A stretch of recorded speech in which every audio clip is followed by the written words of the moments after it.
Hello दोस्तों, खैर मकदम है आपका अपने ही YouTube channel A to Z info पर। दोस्तों, मानो BA 2020 में जो आपका एग्ज़ाम होने वाला है उसके हवाले से मेरा एक सीरीज़ चल रहा है जिसका आज आपका 13 पार्ट्स है।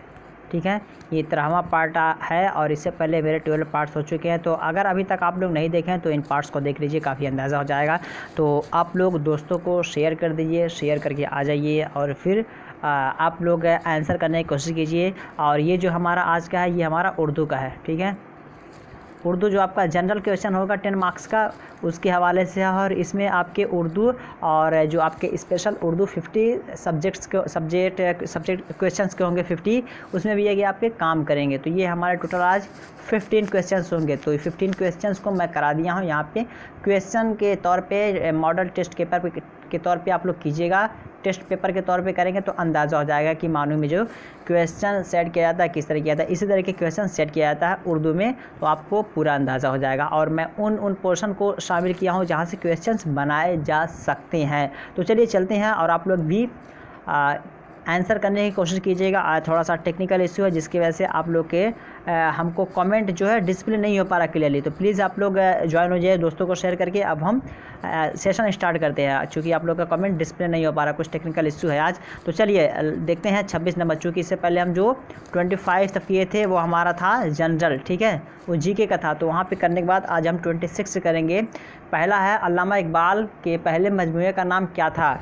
अल्लामा इकबाल के पहले मजमूए का नाम क्या था? बांगे दरा, बाले जिब्रील, ज़रबे कलीम, अरमगान हिजाज। तो प्लीज़ आंसर करने की कोशिश कीजिए। अगरचे मुझे डिस्प्ले नहीं कर रहा आपके आंसर्स, लेकिन आपको अंदाज़ा हो जाएगा मेरे आंसर बताने के बाद तो इसका क्या राइट आंसर होगा। और जो लोग ऑफलाइन देख रहे हैं प्लीज़ वो भी कोशिश करें कि कॉपी और पेन लेके बैठें और वो भी अपना आंसर करते रहें कॉपी में। क्वेश्चन नंबर 26, 27, 28, 29, 30 करके और ऑप्शन के अकॉर्डिंग अपने आंसर आप टिक करते रहिए। फिर लास्ट में इवेल्युएट कीजिएगा, उसको आप शुमार किया जाए कितने आपके सही हुए। तो प्लीज़ ऐसा कीजिए, आप ही को इसका फ़ायदा दिखेगा 2-4 दिन के बाद। तो 26 का अल्लामा इकबाल के पहले मजमूए का नाम क्या है? बांगे दरा, बाले जिब्रील, ज़रबे कलीम, अरमगान हिजाज। तो क्या है अल्लामा इकबाल के पहले मजमूए का नाम? तो मैं बता दे रहा हूँ, देखिए जो इसका सीक्वेंस है बांगे दरा है, बाले जिब्रील है, ज़रबे कलीम, अरमगान हिजाज, ये चारों के चारों अल्लामा इकबाल के मजमूए कलाम का नाम है। सीक्वेंसली अगर देखा जाए तो सीक्वेंसली क्या होगा ये आपको बताना है। चूँकि सीक्वेंसली पूछा जा रहा है, पहला पूछा जा रहा है 26 का राइट क्या आंसर होना चाहिए। तो चलिए 26 का राइट आंसर देखते हैं, आपका हो जाएगा बांगे दरा। ठीक है, ये बांगे दरा जो है अल्लामा इकबाल के पहले मजमूए कलाम का नाम है। ठीक है, बांगे दरा, बाले जिब्रील, ज़रबे कलीम, अरमगान हिजाज, ये सीक्वेंस को भी यहाँ से आप याद कर लीजिए। ठीक है, ये क्वेश्चन बनता है यहाँ से सीक्वेंसली आपको घुमा के दे दिया जाएगा। इसे अरेंज किसको कहते हैं? ठीक है, अरेंजिंग क्वेश्चन आपको दे दिया जाएगा। इस तरह मैं यहाँ सीरियस लिया हूँ ना, तो पहले आपको दे देगा 1 नंबर पे दे देगा बाले जिब्रील, 2 पे दे देगा अरमगान हिजाज, 3 पे दे देगा बांगे दरा, ठीक है, और 4 पे दे देगा आपको ज़रबे कलीम। इस तरह दे देगा 1, 2, 3, 4, फिर कहेगा इसको अरेंज कीजिए सीक्वेंसली और ऑप्शन दे देगा आपको। तो आपको सेलेक्ट करना पड़ेगा क्या। तो पहले आपका आ जाएगा 3 नंबर, फिर 2 नंबर, 3 नंबर के बाद 1 नंबर, 4 नंबर, 2 नंबर। ठीक है, तो ये सीक्वेंस अगर आपको पता रहेगा तभी आप वहाँ पे सेट कर पाएगा। तो प्लीज़ ये सीक्वेंस आप देख लीजिए। काफ़ी एग्ज़ाम में ये देखने को मिलता है सीक्वेंसली। ठीक है, बड़े बड़े जो एग्ज़ाम होते हैं वहाँ भी सीक्वेंस पूछा जाता है। सीक्वेंस बहुत मैटर करता है कॉम्प्रहेंसिव पावर को किसी के चेक करने के लिए कि बच्चा पूरे कॉन्सेप्ट को समझ रहा है कि नहीं। तो बांगे दरा, बाले जिब्रील, ज़रबे कलीम, अरमगान हिजाज, ये सीक्वेंस है। और पहला जो है यही पूछा जाएगा, पहला या लास्ट। ठीक है, ये भी आप यहाँ से समझ गए। चलिए आगे चलते हैं। तो आप लोग प्लीज़ कमेंट कीजिए, एक बार तो दोस्तों को शेयर कर दीजिए और वीडियो को एक बार ज़रूर लाइक कर दीजिए अगर सेशन अच्छा लग रहा है तो। सौदा के कलाम के मजमूए का नाम क्या है? सौदा के कलाम के मजमूए का नाम क्या है? ऊपर पूछा कि अल्लामा इकबाल के पहले मजमूए का नाम क्या है, यहाँ पूछा जा रहा सौदा के कलाम के मजमूए का नाम क्या है। ठीक है, ऑप्शन यहाँ पे अदब सौदा, कुल्लियात सौदा, सौगात सौदा या कोई नहीं। तो 27 का राइट आंसर क्या होगा? 27 का राइट आंसर क्या होगा आपको बताना है। सौदा के कलाम के मजमूए का नाम क्या है बताना है। कुछ लोग कल पूछ रहे थे कि मैं देख नहीं पाया था कि सर पूछ रहे थे क्लास कितने बजे होती है। तो वैसे नॉर्मली मैं कोशिश करता हूँ कि डेली 9 बजे, ठीक है, डेली 9 बजे PM को मैं क्लास लेता हूँ। तो इस टाइम आप क्लास ज्वाइन कर सकते हैं या फर्दर मैं आपको नोटिफिकेशन या कह सकते हैं कि इस वीडियो का ऑलरेडी लिंक मैं आपको प्रोवाइड करवा देता हूं अपने टेलीग्राम और व्हाट्सएप ग्रुप पे, जो कि मैं अपने डिस्क्रिप्शन बॉक्स में नीचे दे दिया हूं। व्हाट्सएप ग्रुप टेलीग्राम का लिंक दिया हूं, वहां से अगर मेरे चैनल से आप ज्वाइन हो जा रहे हैं तो वहां आपको कुछ देर पहले नोटिफिकेशन या लिंक दे दिया जाएगा, जहाँ से आप इजीली एक्सेस कर सकते हैं कि ये क्लास कब होने वाली है। तो अगर आप पहली बार चैनल पर आए हैं और हमारे चैनल से ज्वाइन नहीं है टेलीग्राम या व्हाट्सएप ग्रुप से, तो वहाँ ज्वाइन हो जाएंगे तो आपको वहाँ इन्फॉर्मेशन ईजिली मिल जाएगी। तो प्लीज़ नीचे डिस्क्रिप्शन बॉक्स को फॉलो करके आप ज्वाइन हो जाइए, आपको टाइम टू टाइम अपडेशन मिलता रहेगा। तो सौदा के कलाम के मजमूए का नाम क्या है, इसको आप मॉडल टेस्ट के पेपर के तौर पे लीजिएगा और लास्ट में ज़रूर इसको फिर एक मरतबा देखने के बाद ऑफलाइन ज़रूर देखिएगा। कोशिश कीजिएगा कि सारे क्वेश्चंस को एक बार दो बार देखने के बाद सारे क्वेश्चंस को आप खुद से आंसर कर सकें, इससे आप काफ़ी फ़ायदा होगा। सौदा के कलाम के पहले मजमूए का नाम चलिए देख लेते हैं कि 27 का क्या होगा। कुल्लियात सौदा जो है 27 का, यह बिल्कुल सही हो जाएगा। कुल्लियात सौदा जो है सौदा के कलाम के मजमूए का नाम है, ठीक है। कुल्लियात सौदा, चूँकि सब में सौदा लगा हुआ है, सौदा सौदा, ठीक है। तो ये कन्फ्यूज़न है, अदब सौदा है, कुल्लियात सौदा है या सौगात सौदा। तो सौदा सौदा करके जब लगा दिया जाता है तो कन्फ्यूज़न पैदा हो जाता है। अगर सब में नहीं दिया जाता है, अदब दे देता है यहाँ पे सौगात दे देता है, यहाँ पे कुल्लियात सौदा दे देता है, तो ये आपका जहन यहाँ जाता है कि हाँ यहाँ पे सौदा है, इसका मतलब ये आंसर होना चाहिए। लेकिन कन्फ्यूज़न के लिए आपको अदब सौदा, कुल्लियात सौदा, सौगात सौदा दिया हुआ है, तो आपका जहन ये कोई नहीं पे बड़ा मुश्किल है कि जाए, आपका जहन इन्हीं तीनों में घूमता रहेगा कि इन्हीं तीनों में से कोई एक है। तो यहाँ पे फैक्ट है, ये फैक्ट को आपको समझते हुए चलना है। कुल्लियात सौदा जो है सौदा के कलाम के मजमूए का नाम है, ठीक है। चलिए आगे देखते हैं। आज थोड़ा मुझे कमेंट डिस्प्ले नहीं हो पा रहा है। 28 नंबर देखते हैं। मीर का पूरा नाम क्या है, मीर का पूरा नाम क्या है। आपके ऑप्शंस यहाँ पे हैं। एक में है मीर मोहम्मद तकी अहमद, 2 में है अहमद तकी, और 3 में है मीर मोहम्मद तकी, 4 में है कोई नहीं। तो 28 का क्या है, आप लोग सोच लीजिए। जो ऑफलाइन देख रहे हैं वो लोग भी प्लीज़ इसका आंसर अपने दिमाग में कर लें कि 28 का राइट आंसर क्या होगा। 28 का राइट आंसर क्या होगा जी। चलिए देख लेते हैं। देखिए मीर मोहम्मद तकी अहमद, सब देखने से तो एक जैसा लग रहा है अहमद तकी, लेकिन इसका जो राइट आंसर हो जाएगा 28 का वो हो जाएगा मीर मोहम्मद तकी, ठीक है। मीर मोहम्मद तकी जो है ये मीर का पूरा नाम है, ठीक है। यहाँ पे मीर मोहम्मद तकी अहमद लगा दिया गया था, लेकिन इसका जो करेक्ट होगा वो आपका हो जाएगा 3rd, मीर मोहम्मद तकी। तो मीर का पूरा नाम क्या है, मीर मोहम्मद तकी। तो option 3rd is the correct answer of this question. आगे देखते हैं। मीर हसन का ताल्लुक़ कहाँ से है, मीर हसन का ताल्लुक़ कहाँ से है, पंजाब, लखनऊ, हैदराबाद या दिल्ली। मीर हसन का ताल्लुक़ कहाँ से है, पंजाब, लखनऊ, हैदराबाद या दिल्ली। जी कमेंट कीजिए, आप लोग कमेंट कीजिए। अगरचे टेक्निकल इशू है, लेकिन आप लोग कमेंट करेंगे तो आपको पता चलेगा कि हम क्या कमेंट किए हैं, इसका आंसर क्या हो रहा है। जब तक मैं बोल रहा हूँ तब तक आप लोग अपने आंसर टिक कर सकते हैं, पंजाब, लखनऊ, हैदराबाद या दिल्ली। 29 का राइट आंसर क्या होगा। 29 मीर हसन का ताल्लुक़ कहाँ से है, 29 का राइट आंसर क्या है, पंजाब, लखनऊ, हैदराबाद या दिल्ली। चलिए देख लेते हैं 29 का राइट आंसर क्या है। 29 का राइट आंसर आपका हो जाएगा दिल्ली, मतलब दिल्ली जो है ये बिल्कुल इसका करेक्ट आंसर हो जाएगा। ऑप्शन 4 जो है इसका बिल्कुल सही जवाब हो जाएगा कि दिल्ली, मीर हसन का ताल्लुक़ दिल्ली से है। आगे देखते हैं 30 नंबर। 30 में कहा जा रहा है इनमें से तरक्की पसंद अदब किताब के खालिक कौन है। किताब है तरक्की पसंद अदब। तरक्की पसंद अदब किताब के खालिक कौन है, एहतशाम हुसैन, मुमताज़ हुसैन, मोहम्मद हसन, अली सरदार जाफ़री। इनमें से तरक्की पसंद किताब के खालिक कौन है, दिमाग में आपको रखना है। तरक्की पसंद एक किताब है, इसके राइटर कौन हैं। ऑप्शन आते हैं, दिया गया एहतशाम हुसैन है या मुमताज़ हुसैन या मोहम्मद हसन या फिर अली सरदार जाफ़री। कौन है तरक्की पसंद अदब किताब के मुसन्निफ़। 30 का राइट आंसर क्या होगा कि 30 का राइट आंसर क्या होगा। तो 30 का राइट आंसर देख ले रहे हैं कि ये आपका जो हो जाएगा, ये 30 का ऑप्शन जो 3 है ये बिल्कुल इसका करेक्ट हो जाएगा। 30 का ऑप्शन 3 यानी मोहम्मद हसन, ठीक है। तरक्की पसंद अदब किताब के मुसन्निफ़ मोहम्मद हसन हैं, तो ऑप्शन 3 इसका बिल्कुल करेक्ट हो जाएगा। अगर किसी के क्वेश्चन है और मैं नहीं दे पा रहा हूँ तो प्लीज़ आप वीडियो के लास्ट में भी आप अपने कमेंट छोड़ सकते हैं। मैं वीडियो के बाद में भी कमेंट्स बॉक्स में जाके देखता हूँ, वहाँ से भी मैं कोशिश करता हूँ कि आपके आंसर का आपके क्वेश्चन का आंसर वहाँ दे सकूँ। तो अगर मैं यहाँ पे आपकी क्वेश्चन को एक्सेस नहीं करवा रहा तो आप बाद में भी इस वीडियो के कमेंट बॉक्स में जाके अपना कमेंट छोड़ सकते हैं, वहाँ से भी मैं आपको रिप्लाई कर दूँगा, फिर बाद में आप उसे देख लीजिएगा। ठीक है, तो 30 का यहाँ पे जो हो जाएगा राइट वो आपका हो जाएगा 3, क्योंकि इस टाइम पे अगर कमेंट दिया जाता है तो फिर टाइम ज़्यादा हो जाता है। तो इस वजह से अगर वहाँ आप डालेंगे तो मुझे टाइम रहेगा, मैं इसलिए लिख दूँगा, वहाँ से आप एक्सेस कर सकते हैं। 31 का देखते हैं।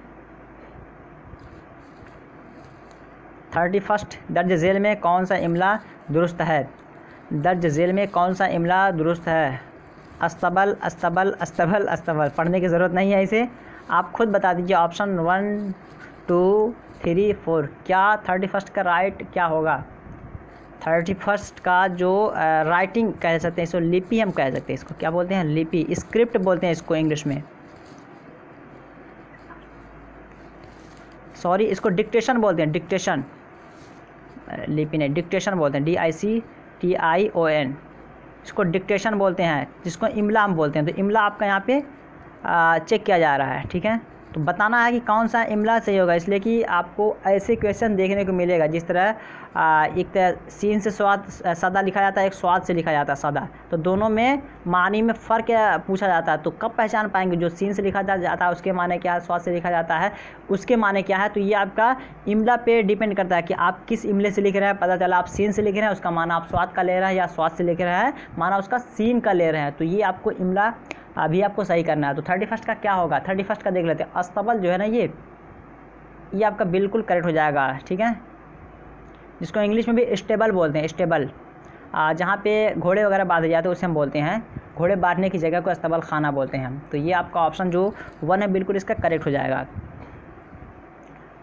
30 का देखते हैं कौन सा लफ्ज़ सही है। 30 का कौन सा लफ्ज़?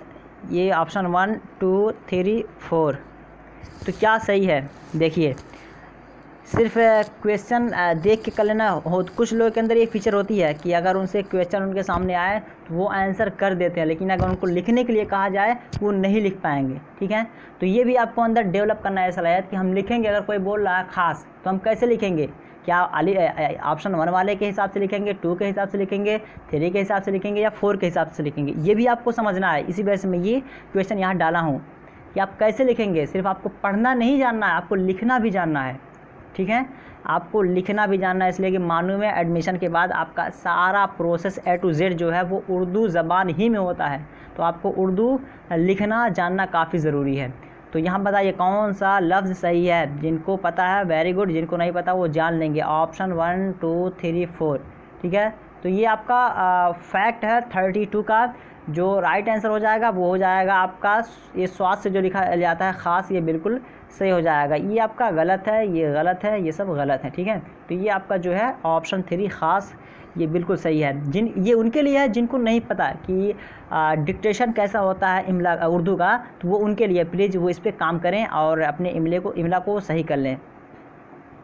अदरवाइज़ आपको इस तरह इमला पूछा जाएगा तो आपका 1 नंबर 2 नंबर इस तरह बेकार हो जाएगा। तो आप 1 नंबर 2 नंबर क्यों बर्बाद करेंगे? अगर इजीली वो आप ले रहे हैं तो उसे आप गेन करने की कोशिश कीजिए, उसे लॉस करने की कोशिश मत कीजिए। आगे देखते हैं। और अगर किसी का कुछ क्वेरी हो तो प्लीज़ आप लास्ट में क्वेश्चन बॉक्स में कमेंट बॉक्स में जाकर वहाँ डाल दीजिएगा, मैं वहाँ से एक्सेस कर दूँगा। यहाँ से एक्सेस करना थोड़ा डिफ़िकल्ट होता है। दर्ज झेल में कौन सा इमला दुरुस्त होता है? दर्ज झेल में कौन सा इमला दुरुस्त है? ठीक है, ये भी आपका इमला से डिक्टेशन से है। कफस पढ़ने की ज़रूरत नहीं है। ऑप्शन 1 2 3 4। तो क्या है, क्या सही होगा? 32 का 33 का राइट क्या होगा? 33 का क्या होगा? देखिए यहाँ पे भी सही है। यहाँ पे जो है मैं इसका बता दे रहा हूँ। इंग्लिश में इसको बोलते हैं केज, इंग्लिश में केज बोलते हैं, उर्दू में इसको बोलते हैं पिंजरा। ठीक है, उर्दू में इसको बोलते हैं पिंजरा। तो आपको थोड़ा सा इंग्लिश के वर्ड्स भी आपको सीखने पड़ेंगे, इसलिए कि 10 नंबर के वो भी आते हैं और उर्दू के भी कुछ अल्फाज सीखने पड़ेंगे, क्योंकि आपके जनरल उर्दू जो होते हैं उसमें से उर्दू के भी अल्फाज कुछ पूछ ले जाते हैं। ठीक है, तो केज के माने पिंजरा होता है, लेकिन ये आपका जो ये लिखा गया ये अरबी का लफ्ज़ है। ठीक है, तो 33 का कौन सा ऑप्शन सही होगा? 33 का ये कफ़स जो है ये आपका बिल्कुल सही हो जाएगा। एक शेर है बलागत का, कफ़स को बाग में जाने ना दो, नाहक खून परवाने का होगा। ठीक है, तो ये आपका कफ़स जो है 33 का। जी नेक्स्ट देखते हैं 33 का ऑप्शन 4 के बाद 34 देखते हैं। मंदरजा झेल में कौन सा इमला दुरुस्त है? मंदरजा झेल में कौन सा इमला दुरुस्त है? ऑप्शन 1 2 3 4 क्या दुरुस्त है ये बताना है। 34 का राइट क्या होगा? 34 का राइट क्या होगा? इतने सारे क्वेश्चंस देखने के बाद आपको पता चल गया होगा कि आपको डिक्टेशन पे काम करने की ज़रूरत है, इमला पे काम करने की ज़रूरत है। कोई सा भी इमला हो, इवन कि इंग्लिश का हो, उर्दू का हो, हिंदी का हो। इंग्लिश में क्या होता है? इंग्लिश में हमें स्पेलिंग देखना रहता है, अगर हमारा स्पेलिंग गलत है तो हमारा इमला गलत है। हिंदी में क्या है? मात्रा अगर हम छोटाओं के बजाय बड़ाओं का लगा दे रहे हैं, ठीक है, तो हमारा वो हिंदी गलत हो जाएगा। उर्दू में क्या है कि अगर हरूफ हम सही नहीं इस्तेमाल करें तो हमारा इमला उर्दू का गलत है। तो सब में ये पाया जाता है आपका इमला। ठीक है, तो यहाँ पे 34 का जो राइट हो जाएगा वो आपका हो जाएगा सुराही। ठीक है, ये सुराही जो है आपका ये बिल्कुल करेक्ट हो जाएगा। ऑप्शन 3 सुराही, स्वाद रा अलिफ हा या सुराही।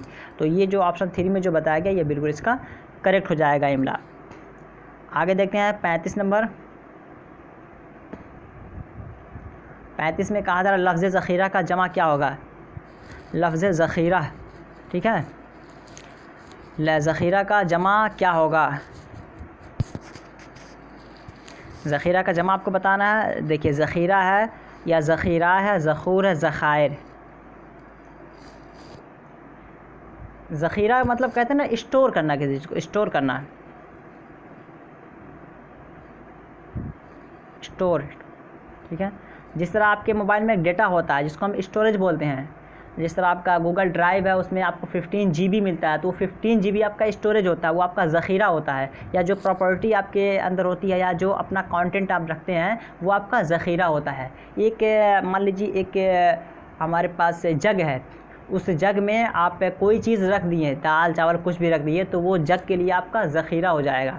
ठीक है, उसमें तो बताना है कि ये लफ्ज़ ज़ख़ीरा का जमा क्या होगा, 35 का राइट क्या होगा। तो चलिए देखते हैं। ये ज़ख़ायर जो है ये बिल्कुल इसका करेक्ट हो जाएगा। लफ्ज़ ज़ख़ीरा का जमा ज़ख़ायर होता है, तो ऑप्शन 4 इसका बिल्कुल सही हो जाएगा। शोरफ़ा 36 नंबर देखते हैं। शोरफ़ा किसका जमा है? शोरफ़ा किसका जमा यानी किस लफ्ज़ का ये जमा बनाया गया, इसकी वाहिद क्या है? इसमें यह पूछा जा रहा है कि लफ्ज़ शोरफ़ा की वाहिद क्या है। सवाल को भी समझने की सलाहियत होनी चाहिए कि सवाल कैसे बनाया जा रहा है। यहाँ पे लिखा जा रहा है शोरफ़ा किसका जमा है, इसका मतलब ये शोरफ़ा जो है, शोरफ़ा की वाहिद क्या है? लफ्ज़ शोरफ़ा की वाहिद क्या है? शराफ़त है, अशरफ है, शरीफ है, सभी। तो क्या है ये बताइए आप लोग। 36 का राइट आंसर क्या होगा? 36 का राइट आंसर क्या होगा? ये आपका शरीफ जो है ये आपका बिल्कुल इसका वाहिद हो जाएगा। शरीफ की जमा शोरफ़ा और शोरफ़ा की वाहिद शरीफ। ठीक है, तो ये एक तरह का देखिए शराफ़त है, अशरफ है, ठीक है, ये सारे के सारे एक तरह के शराफ़त के माने में पाया जाता है। ठीक है, लेकिन ये एज़ इट इज़ अगर पूछा जाए कि शोरफ़ा किसकी जमा है तो शरीफ, बहुत शरीफ आदमी है, ये शोरफ़ा की जमात है। ठीक है, अच्छे लोगों की जमात है बोला जाता है। अशरफ आपका इसमें तफ़ज़ील है। ठीक है, ये शराफ़त आपका सिफत माना जाता है, शरीफ भी आपका सिफत ही इस्तेमाल होता है। चलिए आगे देखते हैं 37 नंबर। क़ल्ब की जमा क्या है? क़ल्ब की जमा क्या है? क़ल्ब की जमा क्या है? ऑप्शन आपके क़ुलूब है, क़ल्बात है, क़ल्बून है, सभी। सभी क्या है इसमें बताइए। 37 का राइट ऑप्शन क्या होगा? 37 का राइट ऑप्शन क्या होगा? यहाँ से तो क्वेश्चन बनता है, वाहिद जमा से तो क्वेश्चन बनेगा ही हर हाल में। क़ल्ब की जमा क्या है? क़ुलूब, क़ल्बात, क़ुलबून या सभी। क़ल्ब को बोलते हैं हृदय को, हिंदी में इसको बोलते हैं हृदय। ठीक है, इसको हिंदी में बोलते हैं हृदय और इसको इंग्लिश में बोलते हैं हार्ट। ठीक है, हार्ट, HEART, और उर्दू में इसको दिल बोलते हैं। ठीक है, तो कल्ब की जमा जो है कुलूब। ऑप्शन 1 इसका बिल्कुल करेक्ट हो जाएगा। ऑप्शन 1 इसका बिल्कुल करेक्ट हो जाएगा, कुलूब। नेक्स्ट देखते हैं 38 नंबर, सप्लीकेशन का उर्दू तर्जमा क्या होगा। यहाँ पे मैं इस डाल दिया कि आपके इंग्लिश के भी कुछ वर्ड्स होते हैं जिनके मानी पूछे जाते हैं। ठीक है, तो चूँकि ये एज इट इज़ काम नहीं करेगा, लेकिन सप्लीकेशन का आपको वहाँ पे सिनोनिम्स पूछ लिया जाता है। ठीक है, सप्लीकेशन है तो ये एक तरह का, चलिए मैं बता रहा हूँ बाद में भी, सप्लीकेशन का उर्दू तर्जमा क्या होगा, यानी सप्लीकेशन का माना क्या होगा, ये बताना आपको। 2-3 क्वेश्चन मैं इस तरह का डाला हूँ, मैं बताऊंगा किस लिए डाला हूँ। सप्लीकेशन का उर्दू तर्जमा क्या होगा, ख्वाहिश, दरख्वास्त, इल्तिजा, औजार। तो क्या होगा सप्लीकेशन का, देखिए ख्वाहिश जो होता है ना, ये डिज़ायर होता है, DESIRE, डिज़ायर। ये आप समझ लीजिए जो आपका 10 नंबर जनरल का जो इंग्लिश होगा वहाँ पे ये आपके वर्ड्स काम कर सकते हैं। तो ये ख्वाहिश जो होता है डिज़ायर होता है। एप्लीकेशन को हम बोलते हैं दरख्वास्त, एप्लीकेशन जो हमारा होता है उसको दरख्वास्त बोलते हैं। इल्तिजा बोलते हैं ना, एक तरह का रिक्वेस्ट करना, वो सप्लीकेशन बोला जाता है एग्जाम एज इट इज़। इल्तिजा इसको हम रिक्वेस्ट बोलते हैं। ठीक है, इसको रिक्वेस्ट बोलते हैं। औजार जो टूल को बोलते हैं। तो यहाँ पे जो आपका सप्लीकेशन का उर्दू तर्जमा होगा वो आपका होगा ये इल्तिजा करना। उर्दू में इसको इल्तिजा बोलते हैं। अगर पूछे what is the synonym of application, supplication, तो आपका वहाँ पे हो जाएगा रिक्वेस्ट। ठीक है, REQUEST, इस तरह बोलते हैं ना, I requested in the court of almighty Allah for my self forgiveness. मैं अल्लाह के बारगाह में इल्तिजा किया कि अल्लाह मेरे गुनाहों को माफ़ कर दे, या आपने माफ़ी के लिए मैं अल्लाह के बारगाह में इल्तिजा किया। तो इस तरह रिक्वेस्ट के माने में इसको लिया जाता है। चलिए आगे देखते हैं, ये भी आपका वर्ड इसी तरह का मिलेगा कुछ।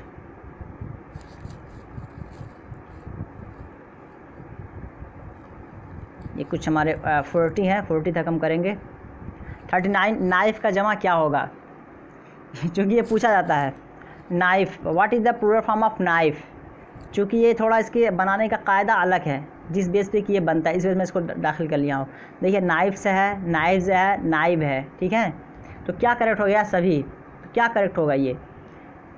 ठीक है, तो ये है कायदा है कि जिस क्या नाम है, जिस वर्ड के आखिर में FE होता है उसको हम एक अलग तरीके से बनाते हैं, VES जोड़ देते हैं। जिस तरह वाइफ है, ठीक है, WIFE, तो उसको हम क्या करते हैं, VES उसके लास्ट में जोड़ देते हैं। ठीक है, FE होता है तो उसको VES में बदल देते हैं हम। जिस तरह यहाँ पे वाइफ है ना, तो यहाँ पे हम कह देते हैं नाइब्स। ठीक है, KNI, उससे पहले VES का इजाफा कर देते हैं, जिस तरह यहाँ पे दिया हुआ है। तो 39 का क्या करेक्ट हो जाएगा, 39 का ऑप्शन 2 यहाँ पे नाइब्स करेक्ट हो जाएगा। वाइफ का वाइब्स, अगर वाइफ है तो वाइब्स, WIVES, वाइब्स। ठीक है, तो ये कुछ प्लूरल बनाने का तरीका है, इस पर आप प्रैक्टिस कर सकते हैं। अगला वर्ड है पुलिस, अंग्रेज़ी का कैसा इसमें है।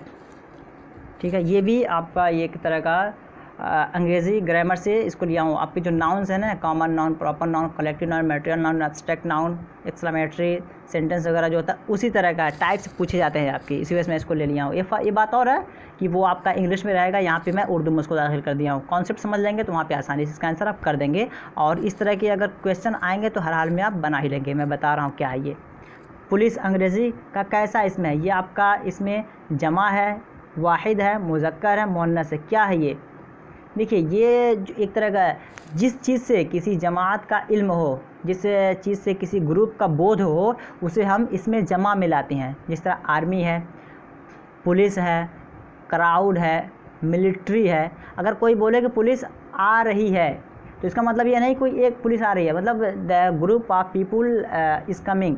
तो एक तरह का हम ग्रुप के लिए बोला जाता है। तो ग्रुप के लिए कोई सा भी लफ्ज़ आए तो उसे हम जमा के माने में लेते हैं। ठीक है, वो देखने का एतबार तो लफ्ज़न तो वाहिद होगा, लेकिन माना उसका जमा का होता है, इसी वजह से हम बोलते हैं इसमें जमा। तो 40 का राइट आंसर क्या हो जाएगा, 40 का राइट आंसर ऑप्शन 1 इसका बिल्कुल करेक्ट हो जाएगा। तो जो लोग भी क्वेश्चन ये कर रहे थे, कल किए थे या आज जो कर रहे हैं, चूँकि मुझे दिख नहीं रहा, तो अगर आपके कुछ क्वेरी है तो प्लीज़ आप वीडियो के बाद में आप कमेंट बॉक्स में जाके अपने क्वेश्चन डाल दीजिएगा। मैं कोशिश करूँगा वहाँ देख करके आपके आंसर दे सकूँ। तो जो लोग पहली बार चैनल पर आए हैं और चैनल अगर अच्छा लग रहा है, वीडियो अच्छा लग रहा है बेनिफिशियल का है, क्योंकि मैं उर्दू के हवाले से और अदर कॉम्पिटिटिव एग्जाम के हवाले से यहाँ पे वीडियो डालता हूँ, तो उसके हवाले से इन्फॉर्मेशन आपको मिलती रहेगी। वीडियो अच्छा लगे तो ज़रूर लाइक कीजिए, सब्सक्राइब कीजिए, दोस्तों को शेयर कीजिए। चलिए फिर मिलते हैं नेक्स्ट वीडियो में, तब तक के लिए have a nice day, have a good day, goodbye, खुदा हाफिज़।